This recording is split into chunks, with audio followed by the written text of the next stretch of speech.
It's good to remember that sometimes when we see something that looks really bad, uh, as we find out more about it, it might not be as bad as it seems. So sometimes initially it seems like, wow, that looks really serious, but maybe when we check into it more, it's not as serious as what it looks, or not as bad as what it looks.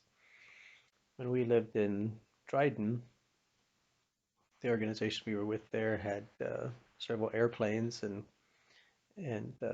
Claire Schnupp was the director there, one of the pilots, and he and one of his daughters had been up north somewhere, and they were coming back in one of the Luscombe's, which is a small two-seater airplane, and there hadn't been much new snow up north, but in Dryden we had had maybe 18 inches of new snow, and it was in the wintertime, and the plane was on skis, so they were going to land on the lake on on skis, and not realizing that there was that much snow, they came in to land, and when they landed, the plane kind of bogged down in the snow, and because of the speed it was going, it just kind of stood up on its nose. So, um, and everything was fine. It had happened slowly, and it just kind of tipped over and wasn't dangerous at all. And they were having a conversation about something, he and his daughter were, and so they just said, well, they'll just finish their conversation and then they'll get out and deal with the airplane. Well, Claire's wife Clara had heard the plane, and then it didn't come into the dock, and so she looked out the window of her house and she saw the plane nose first on the lake, and it looked really, really bad. It looked like they had just nosed right into come down nose first on the lake. So, and nobody was getting out. So she called us at the office and said, "We need help. Somebody needs to get out there to the plane. The plane is nose first on the lake and nobody's getting out of it. And we need to go out there." She was saying, "I'm going to get a toboggan. I'm going to start walking out and see what's happening, see if everybody's okay." And so we got a couple of men and we headed over there, and Clara started out, and somehow she was part way out and she stepped wrong and twisted her ankle, and so she couldn't walk, but she was out there with a toboggan. And so when we got there, she was crawling on her hands and knees back toward the house.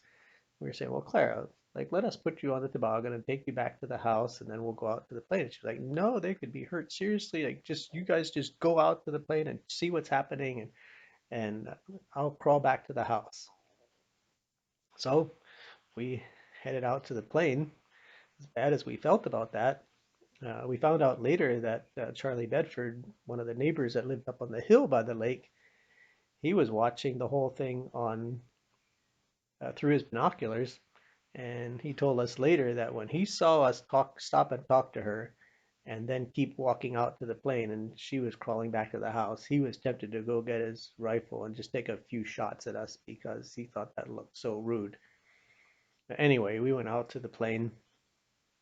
When we got out there, Claire and his daughter got out of the plane, and everybody was fine. And he kind of explained what happened, and so then we had to get the plane back into the dock. It wasn't damaged in any way. There was nothing wrong with it. It was just stuck. So we would pack down the snow. We'd walk in front of the plane, in front of the skis, and we'd pack down the snow. And then we would get behind the wing struts and we'd push the plane, get it going. And the idea was if we could get it up to speed and get it up on top of the snow and he could keep it moving, he'd be able to get into the dock. Well, we packed down the snow and he would take off, he'd go, but as soon as he got to the end of where it was packed down, it would just bog down and be stuck again. So we had done that, and we're wading through snow that's like uh, 18 inches deep, and so we're packing down snow. It was very tiring. We did that 3 or 4 times, and it would just get stuck. And so um, finally, yeah, we did it again, and we were pushing on the wing strut, and of course, then as the plane gets going, then you're trying to run in this deep snow to keep up with the plane and keep pushing. And on one of those efforts, I got tired and thought, oh, I can't run anymore. And I stopped, and but I forgot that the tail of the plane was coming behind me, and of course I was standing in the snow. The plane was more up on top of the snow, and I just stopped. And, oh, I can't run anymore. About that time, the tail of the plane hit me just below the shoulder blades, and I flopped face down in the snow.